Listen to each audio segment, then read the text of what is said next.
Praise the Lord. Hallelujah. പ്രിയ സഹോദരങ്ങളെ, ബുധനാഴ്ച ദിനത്തിലെ യോസേപ്പിതാവിന്റെ കൂട്ടായ്മയിൽ നമ്മൾ പ്രാർത്ഥിക്കുന്നത് ഹെബ്രായ 11:1 ഡെഫിനിഷൻ അല്ലെ, ഫെയ്ത്തിന്റെ വിശ്വാസത്തിന്റെ ഡെഫിനിഷനാണ്.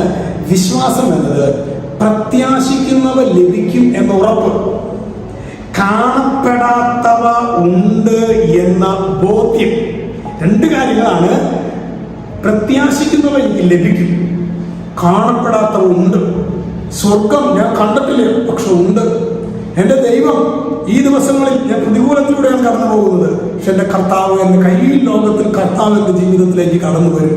അതുകൊണ്ട് അത് മനോഹരമായി ഇതിൻ്റെ ഒരു എക്സ്പ്ലനേഷനാണ് കത്തോലിക്ക സഭയുടെ മതബോധന ഗ്രന്ഥം 150 ഖണ്ഡിക. വിശ്വാസം എന്നത് അവിടെ പറയുന്നത് മനുഷ്യനെ ദൈവവുമായിട്ടുള്ള വ്യക്തിപരമായ ബന്ധമാണ്. വിശ്വാസം എന്നത് മനുഷ്യനെ ദൈവവുമായിട്ട് ആ വ്യക്തിപരമായ ബന്ധത്തിൽ നിന്നാണ് എന്ന് പറയുന്നത്. പ്രത്യാശിക്കുന്നത് ലഭിക്കുമെന്ന ഉറപ്പ്, കാണപ്പെടാത്തതുണ്ട്. കാണുന്നു ഞാൻ വിശ്വാസത്താൽ എൻ മുൻപിൽ ചെങ്കടൽ രണ്ടാകുന്നു, കാണാത്ത കാര്യങ്ങൾ കൺമുൻപിലെന്ന പോൽ വിശ്വസിച്ചിടുന്നു എൻ കർത്താവേ.